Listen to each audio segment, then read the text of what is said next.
Esta é a história de um artista que canalizou seu próprio tumulto interno em canções que tocaram o coração de milhões de pessoas e transformaram Chris Cornell em um dos maiores ícones da música. Olá, esse é o canal Literando na Madrugada, sejam todos bem-vindos. Gostaria de agradecer a vocês que estão dando audiência ao canal. Muito obrigada pelos comentários, sugestões. Já deixem o like de vocês, se vocês gostarem do conteúdo. Então, vamos à história de hoje.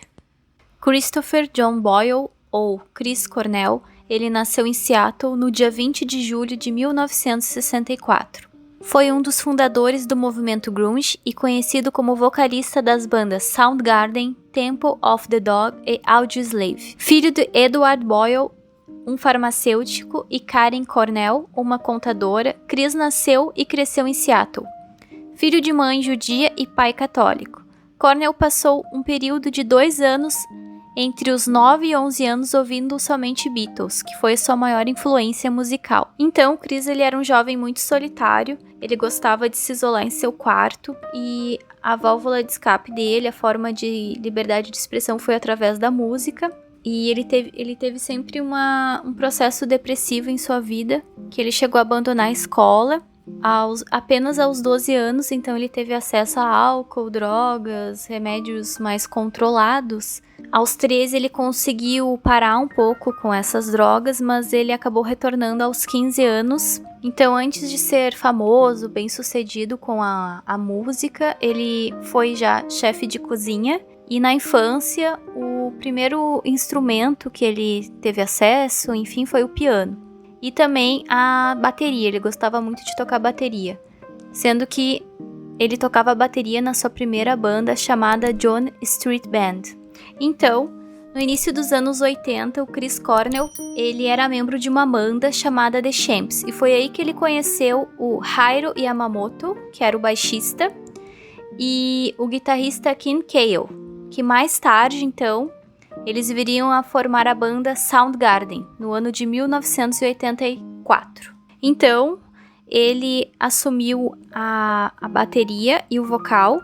Depois, ele assumiu apenas o vocal e, a partir daí, ele se dedicou tão fielmente e fortemente aos vocais que adquiriu técnicas de capacidades incríveis. Então, ele era muito bom mesmo do que ele fazia, ele era um camaleão na música. Enfim, né, ele formou 3 bandas, ele teve carreira solo, era um artista muito talentoso realmente. Então, Soundgarden passou a chamar muita atenção e muitas gravadoras de grande nome assinaram com a SST Records e lançaram um álbum de estreia chamado Ultra Mega OK, no ano de 1988, que acabou vendendo aproximadamente 400 mil cópias. O álbum conta com uma intensa participação de Cornell na composição de 10 músicas, de 13 do álbum, seja na elaboração de letras ou nos arranjos.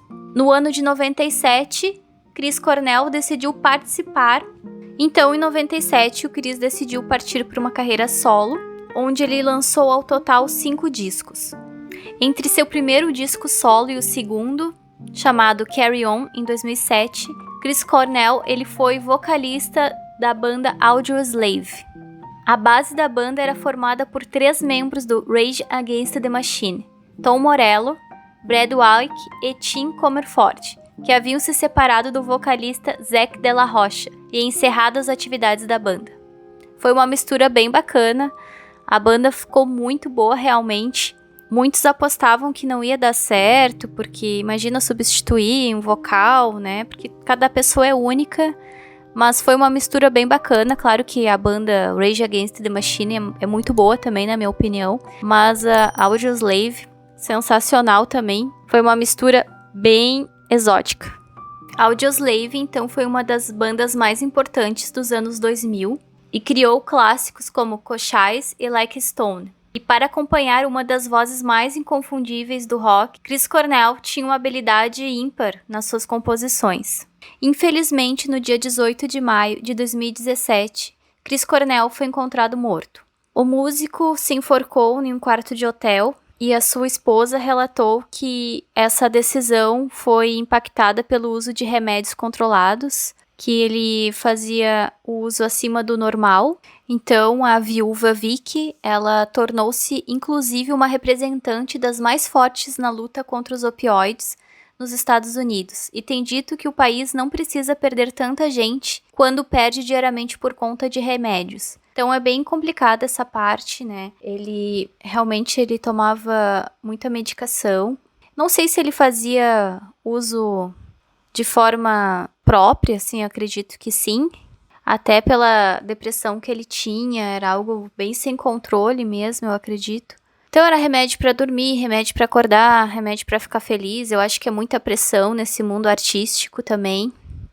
Sendo que essa depressão ele carregava desde a infância praticamente. E a depressão é algo muito sério, que ela precisa ser tratada realmente, não é birra. Então, outra coincidência infeliz, né, que o Chester Bennington, vocalista do Linkin Park, eles eram muito amigos, tanto que o Chester era padrinho de um dos filhos do Chris Cornell. Então, a morte deles foi muito semelhante. Há quem diga também que o Chester ficou mais depressivo, o que ocasionou a morte dele, pela morte do Chris, que foi a anterior a dele, né, que eles eram muito amigos realmente. Então, são essas coisas que aconteceram, infelizmente, muito tristes, em virtude da depressão. Então, a depressão é algo muito sério, a mensagem desse vídeo, realmente, que quem tem, procure ajuda, procure tratamento, não deixe para depois, que pode ser tarde, se você tem um amigo, um familiar que passa por isso. Então, fique ligado. Procure uma ajuda médica, procure um psicólogo, um psiquiatra, faça o tratamento certinho. Outra coisa importante é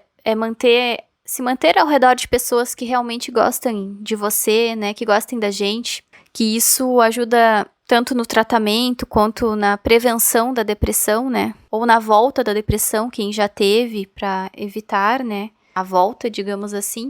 E principalmente fazer atividade física, ter hobbies na vida, né? Que isso é muito importante, a gente ter essas atividades na vida da gente que nos proporcionem prazer, coisas boas da vida, né? A gente tem que procurar filtrar e tirar as coisas ruins, as pessoas ruins da nossa vida e ficar ligado, né? Se você tem um amigo, um familiar, busque ajuda, procure, faça uma atividade física que também ajuda bastante. Então, essa foi a história de hoje do canal Literando na Madrugada. Espero que vocês tenham gostado. Deixe aqui um comentário a respeito do que vocês acham dessa história. Falem aí sobre a depressão, se vocês tiveram, conhecem alguém que teve, uma forma aí de se livrar realmente, qual a forma, né, que vocês aconselham. E é isso, é mais uma história triste do mundo artístico que eu trago para vocês, mas que realmente o Chris era único, né, tinha uma voz incrível, como eu falei antes, um camaleão na música, ele se reinventava, então 3 bandas, carreira solo, ele precisava sempre estar produzindo, e o legado dele é incrível, ficará para sempre aí conosco. Então, por hoje é só, e até breve.